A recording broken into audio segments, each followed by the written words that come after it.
Chair, kindly sit down, please. Kung may upuan, tindigan to. Secretary Hermogenes Esperon Jr., Brigadier General Orlando Celito Bautista, the men and women of the Presidential Security Command, fellow workers in government, my beloved countrymen. You know, I've been to places, but if you ask me, I enjoyed it, my trips, I do not. I hate to travel. But the problem is I have to go around to get the feedbacks in advance because we are hosting the summit next year, ASEAN. And I have to get their thoughts, yung mga policy na ilabas namin, so that by the time the summit is already here, alam ko kung anong ilagay ko sa agenda, kung ano yung gusto ng Cambodia, Laos, Vietnam. I have to talk to them personally kasi sila yung head of state. Sila yung magbigay ng reflection sa bayan nila.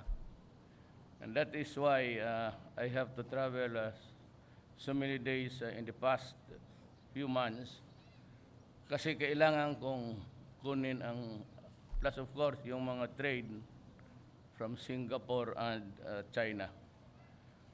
I assure you, everybody is concerned about our pivot. I have not, for the life of me, agreed to any military alliance. Neither na may pinag-usapan kami ni Putin, of course, aid. And ano ba naman yung rifles na withheld ng Amerika because of human rights violation. Pero ako naman po, if I fail to solve this problem in this generation, we would be far worse. Hindi ko kasi alam kung sino ang magiging presidente sunod ko. I could go next month, maybe I'll die for whatever reason. Nandyan na yan eh. Kaya huwag mo ninyong iwanan ang bayan ninyo because there are 4 million Shabu addicts. And that is a horrible story. 4 million is 4 million. It is no joke. Ang problema kasi Shabu, it is not sold individually. It's not like something na bilihin mo sa palengke, ice o tapos yung mga berries, yung mga gulaman. Ito bilihin mo para, pinagbibili mo at bilihin ng tao para masisira. At yung iba na beyond repair because constant use of shabu will shrink the brain of a person. So hindi ko alam kung magkano, kasi ako mahilig sa, hindi ko alam kung pila kabuok ang gunggong na. So we have to sort out. I just ordered the release of 1 billion para lang sa medication for those who are addicted and for those who I cannot bring to the rehab center because wala tayo. I became your president midterm. Nung nadaan na election, sabi nila bottoms up. Okay, bottoms up talaga. So when I became president, ayun na. Yan na lang naiwan, operating plus maintenance. And I have been withholding the ones who want to build duwas and build, sabi ko muna, not at the time. Kasi kulang talaga. And you know, you must have something at the end of the year. Alam mo, every time I take off sa ibang lugar, Indonesia, Singapore, and you can see the progress of the country, napapaiyak ako. Hindi naman talagang drama na iyak, but napapaluha ako, misty-eyed, when I think of my country, na bakit hanggang ngayon, para tayong eroplano nagtitake off, we are in the runway, but there is no lift. Hindi talaga tayo umaakyat. I really do not know. Maybe it's sheer population, resources before consumption, ganon. talagang marami lang. And of course, I do not want a quarrel with the church, but I will be ordering a stronger measure this time for family planning. Talagang I will have to do some programming and just to say to the people, dalawa, tatlo, tama na. Hindi nyo talaga kaya. Maawa ako sa Pilipino. Yung makita ko dyan tapos saan ang nanay mo? Hindi pa nauwi. Just like in Davao. Pero mabuti noon sa Davao kasi may mapunta sila, may makain. Kung walang all the year round yan, lugaw. So pagkagabi, gutom sila, tanghali, or even breakfast, at 8 o'clock may lugaw na, and it's a continuous program. Maawa ako sa tao na sobra-sobrang hindi mo mapapaaral, hindi mo Kaya,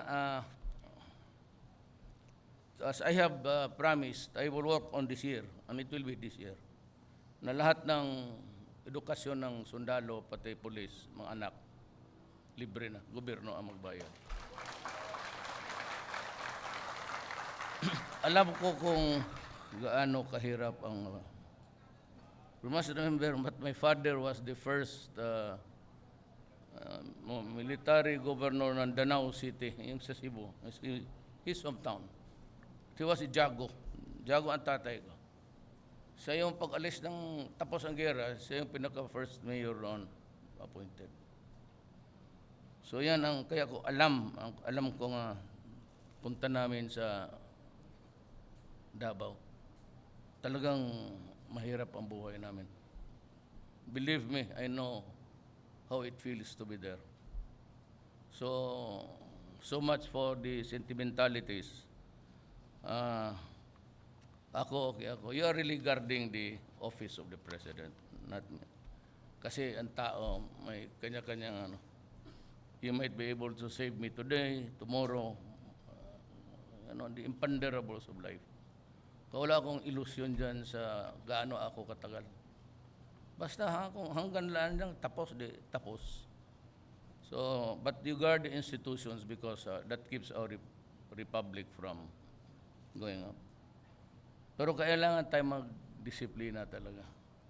And I've been strict about corruption. I just fired 2 associate commissioners. Mga brad ko yun sa fraternity. And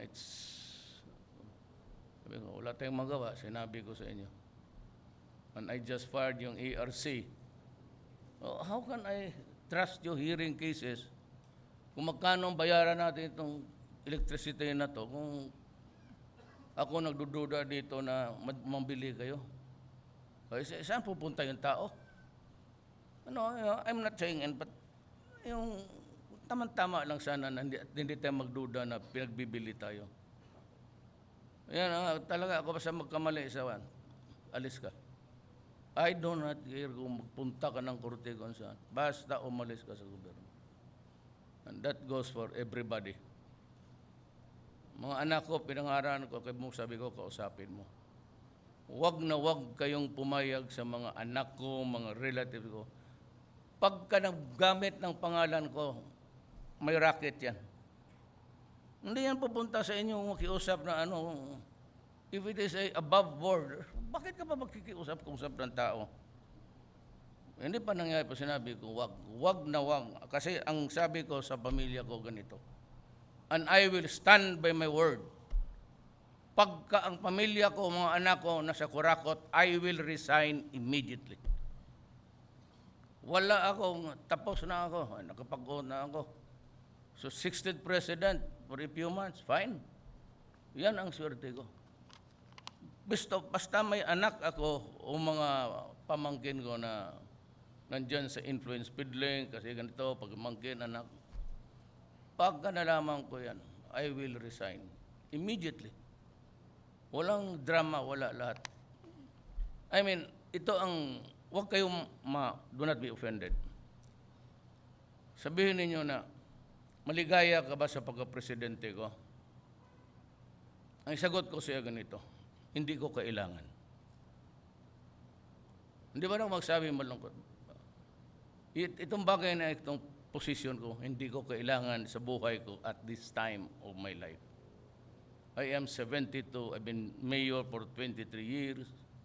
4 years congressman, 4 years vice mayor kay Inday. Hindi ko, kaya wala akong sabihin na paalisin, magkudita. Go ahead. O mag-people power, go ahead. Kasi pag natignan ko, huwag mo tayo magpatayan. Pwede magpatayan mga sundalo. Instead, ako ang lalabas. Maglakad ako dyan sa mga sabi mo na hindi ako sinasabi gagawin niyo, but always sa mga administrasyon gano'n. Sabi ko, it is a position that I will work for. But if ask me, ano ang sagot ko, maligaya ba ko, hindi, sabihin ko sa inyo, prangkahan to. Hindi ko kailangan na position sa panahon na ito. Alam ko, gutom na kayo, ako rin. Si SMC, nagbigay ng 1 gift pack each goods. Nandito si Wen. Tindig ko Wen. Sapa. Asawa to ni Lord Velasco, congressman. Pero tingnan mo yung muka. Tumindig ka pa sa kanila. Tumapin mo. Harapin mo sila. O, kaninong muka yan? Psst. From the foundation sa SMC, 1 kilo each. 1,000. Okay. 1,000 each cash para sa inyong lahat. 1 gift pack, pati goods. Dito naman sa akin, meron kayong Christmas bonus na 5.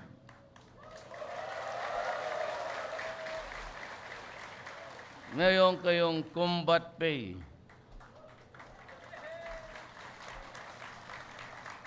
Meron kayong 14-month pay. At meron kayong 500 dito sa ating opisina. Hindi akin. Dito sa Malacañang. 5. 5,000 nga. 5,000. So, kung dagdagan ko pa ito ng 10,000, mas mayaman na ito sa lahat. Well, anyway, alam naman ninyo, if you are, wag naman sana. Wag naman sana. Pero ang sabi ko, ang tao may sinusunod na linya. Yan ang swerte natin, swerte talaga natin. You cannot avoid that. If it's your time, it's your time. Pero wag naman sana. Ano kayo, may 100 kayo, tapos immediately 10 sa ating opisina, and 250. No? Atin lang yan, walang kasali yung armed forces, niyo. Galing lang sa ating opisina. 200. Baski isang garas lang ng shrapnel. 100,000. Para paglabas mo sa ospital, sige, inom. Mga Bisaya dito, punta yan sa bungan. So, ganito yan, ha? Hindi ako maligaya na maraming namamatay sa droga. Pero pagpiliin mo ako yung mga human rights dyan, itong mga na to. Tapos, the 4 million na sinira nila. Yung hati-hati nila yan eh. Si Albuera, si Udicta. Udicta on the eastern side, Albuera. Easily, magkano ilang buhay sinira nila? Over the years, mga 1 million. Kaya nung sabi yung police na nag-grade, na pinatay raw, rub out, sabi ko sa dito ako maniwala sa police. Police, under ko yan, PNP, DILG. O sundalo, under, ako yung commander-in-chief. Kung sabihin nila na yun ang nangyari, doon ako sana. Dito ako maniwala sa mga, at saka kung sa totoo lang, you sacrifice the careers of the most just because died. Ilan ang sinira niya na buhay? Ilang Pilipino ngayon, when pag-start niyan, dysfunctional family, magnakaw yan kung saan niya makuha na, tapos sa kapitbahay niya, man-rape. Yung iba, tinatadtad niya kasi ang kamumukha na rong demonyo. Ilan yung bata na 1-year-old rape na. Tapos itong mga uubusin ko. Sabi ko nga, this is my orders to the police and to you. Go out and hunt for them. Place them under arrest if it is possible. Kasi gustong pumatay.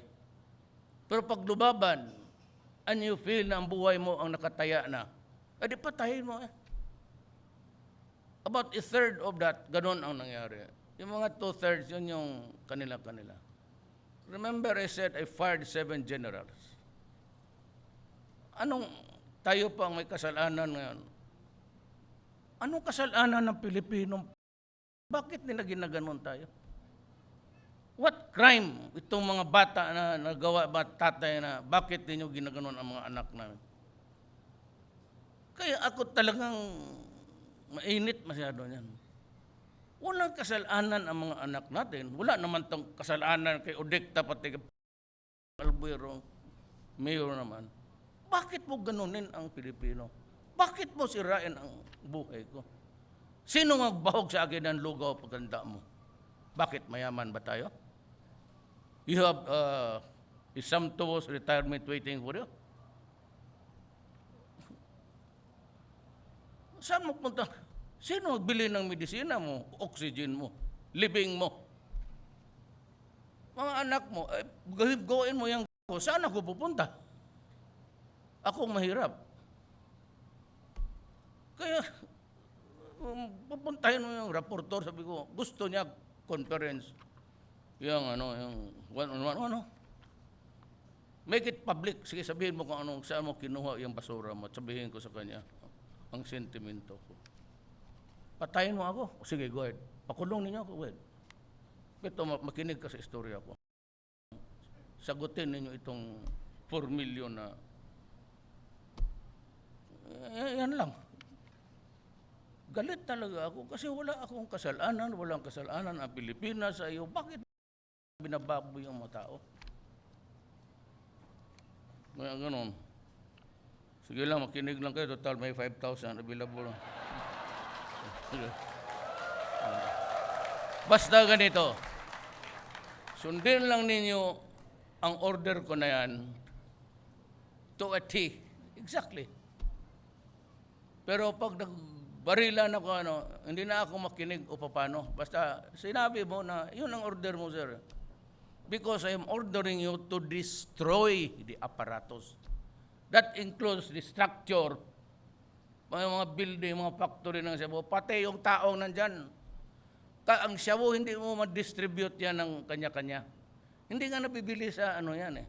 Somebody cooks, meron siyang mga lieutenants, tapos if I cannot destroy the apparatus mismo, tao pati yung structure, infrastructure, walang mangyari. Kaya I serve notice to all. Mangyari kung saan ninyo ko i-demanda, go ahead. But kayo nagsunod sa akin, I will protect you. Sabi ko nga doon sa mga pulis, huwag kayong matakot. Kung bahala sa inyo. Ipopromote ko kayo, ilagay ko sa PSG. Pala walang trabaho, sige lang nga. Wala ba, sabi, pare, si bata, wala mong papatay dyan sa yan. Siguro magsusay dyan sarili niya. Hayaan mo. Totoo, trabaho lang kayo. Just remain loyal to the Constitution.